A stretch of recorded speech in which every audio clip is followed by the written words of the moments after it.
සුබ දවසක් කියලා ප්‍රාර්ථනා කරන්නම් මගේ යාළුවෝ හැම කෙනෙක්ටම. අද වීඩියෝ එකක් ගෙනාවේ ප්‍රශ්න කිහිපයක් ගැන කතා කරනවා. හොඳටම අහගෙන ඉන්න.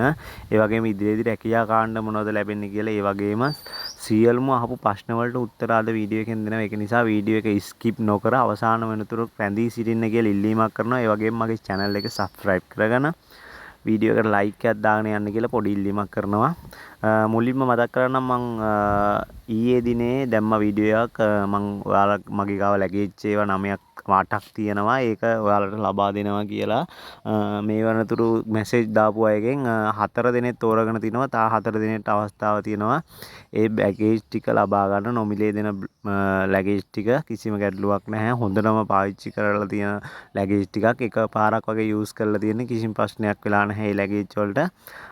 4කට කට්ටිය තෝරගත්තේ. 4ට දැන් කූරිය දානවා. හැබැයි කූරිය ගාස්තුව ඔයාගේ වල තමයි ගන්න ඕන. කූරිය ගාස්තුව රුපියල් 400ක් 500ක් වගේ ගාස්තුවක් දීලා තමයි ගන්න වෙන්නේ. මම නොමිලේ තමයි මේ ලැගේජ් ටික ලබා දෙන්නේ. ඒක මතක් කරන ගමන් ස්තුතියක් කරන්න කැමති අපේ සෙට් එකේ ඉන්න පිරිසකට. මොකද ඊශ්‍රායල් රැකියාව පිළිබඳ පහුගිය සතියන්තයේ දිනයන්හි උද්ඝෝෂණ ව්‍යාපාරයක් යෙදුනා.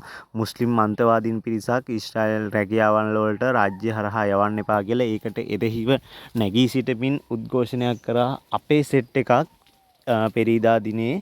මං හිතනවා ඒක සාර්ථකයි කියලා. මොකද ලොකු පිරිසක් එකතු වෙලා හිටියා ඒ උද්ඝෝෂණයට.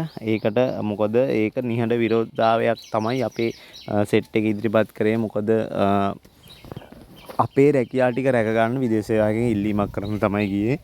මේ අන්තවාදීන් පිරිස් එකතු වෙලා කරන්න හදන මේ නින්දිත ක්‍රියාවන් වලට එරෙහිව තමයි නැගී සිටියේ. ඒක වෙනුවෙන් අපි ඔක්කොම උන්ට ස්තුතිවන්ත වෙමු. ඒ වගේම කතා කරන්න කැමති ඔයාලට මං කිව්වනේ ඉදිරියේදී අනිවාර්යෙන් වෙබ්සයිට් එක ඕපන් වෙනවා කියලා. වෙබ්සයිට් එක ඕපන් වෙන්නේ මුලින්ම ඕපන් වෙන්නේ ජෙනරල් රිනෝවේෂන් වලට.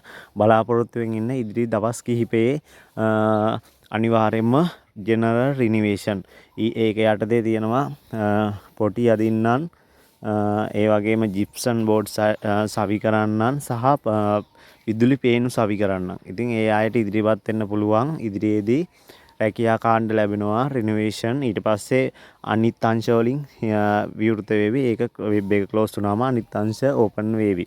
ඒ ඕපන් වෙද්දි මම ඔයාලට මැසේජ් එකක් අනිවාර්යෙන් දෙන්නම්. ඒක නිසා බලාපොරොත්තු වෙන්න ඉන්න මේ රැකියා කාණ්ඩ වලට ඉල්ලුම් කරලා ඉදිරියේදී නවකයින්ට අවස්ථාව වැඩි. මොකද දෙපාරකට වඩා ඉල්ලුම් කරායට කිසිසේත්ම අවස්ථාවක් නැහැ නැවත ඉල්ලුම් කරන්න. ඒක නිසා අලුත් අය ඉල්ලුම් කරන්න උත්සාහ කරන්න. එයාලටත් අපි අවස්ථාව දෙන්න ඕන. මොකද පසුගිය අංශ 5ක් 6ක් ඕපන් වුණා. ඒ 5 6ටම ඉල්ලුම් කර පිරිසක් හිටියේ. ඒක නිසා අලුත් අයට අවස්ථාව නැති වුණා. දැන් මේ වෙනකොට ඒක සීමා කරලා තියෙනවා. අංශ 2කට වඩා ඉල්ලුම් කරන්න බෑ.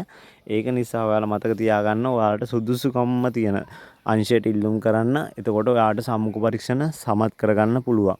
මේක රජය හරහා තමයි ක්‍රියාත්මක වෙන්නේ. රජය හරහා වෙන ක්‍රියාවලියක් පෞද්ගලික ඒජන්සිස් වලින් යන්නත් පුළුවන්. එතකොට ලොකු මුදලක් වැය වෙනවා. හැබැයි රජය හරහා ගියොත් කුඩා මුදලකදී ඔයාලට ඊශ්‍රායල් රාජ්‍යයට පාතබන්න පුළුවන් ලොකු සැලරි එකකට. හැබැයි මතක තියාගන්න මේ ප්‍රොසෙස් එකේ අවුරුද්දක් වගේ රැඳිලා ඉන්න වෙනවා. දැනට අවුරුද්දයි මාස 2ක් 3ක් රැඳිලා ඉන්න අයත් ඉන්නවා. ඒක නිසා ඉවසීම තියන අය තමයි මේකට ඉල්ලුම් කරන්න වෙන්නේ. මොකද මේක පාස් වෙච්ච පළියට එකපාරට යන්නේ නැහැ කියලා හොඳටම මතක තියාගන්න.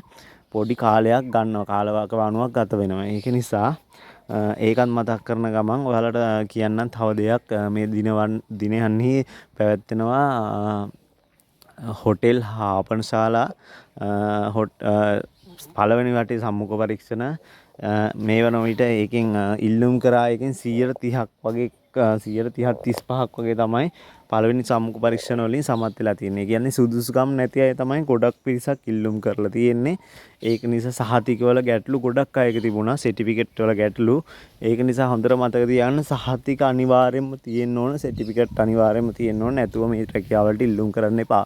ඒ කියන්නේ නැවතත් වෙබ් එක ඕපන් වෙනවා කියලා තමයි ඔයාලට කියන්න වෙන්නේ. මොකද සුදුසුකම් ලැබුව අය බොහොම සීමිත ප්‍රමාණයක් තමයි තෝරා ගැනීමට සිදු වුණේ. ඒක නිසා නැවත අනිවාර්යෙන්ම මෙන්න මේ අංශයේත් වෙබ් එක ඕපන් වෙනවා.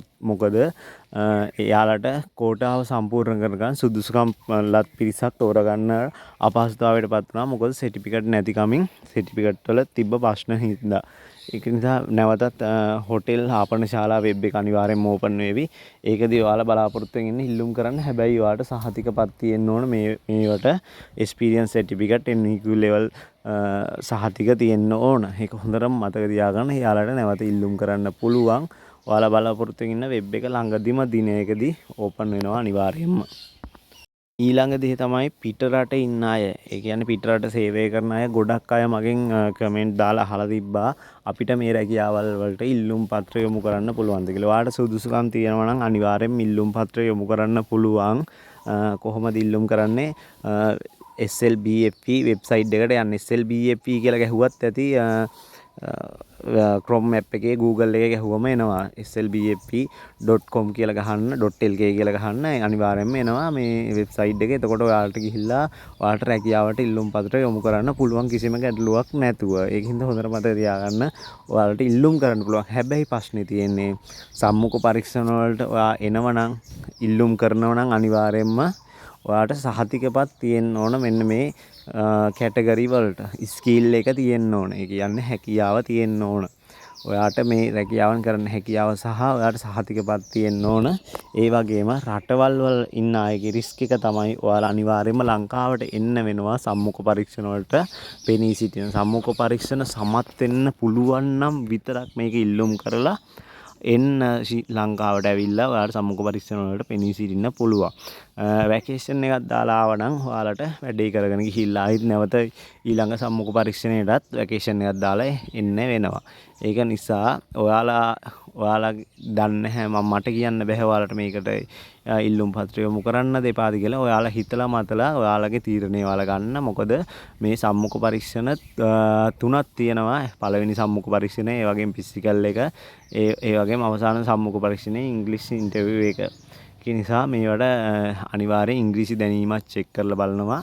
ඒක නිසා ඒ හැකියාවත් ඔයාලට තියෙනවද කියලා ඔයාම හිතලා බලන්න. හිතලා බලලා මේවට ඉදිරිපත් වෙන්න පුළුවන් කිසිම ගැටලුවක් නැතුව. තව ප්‍රශ්නයක් අහලා තිබ්බා වයස් සීමාව කොච්චරද කියලා.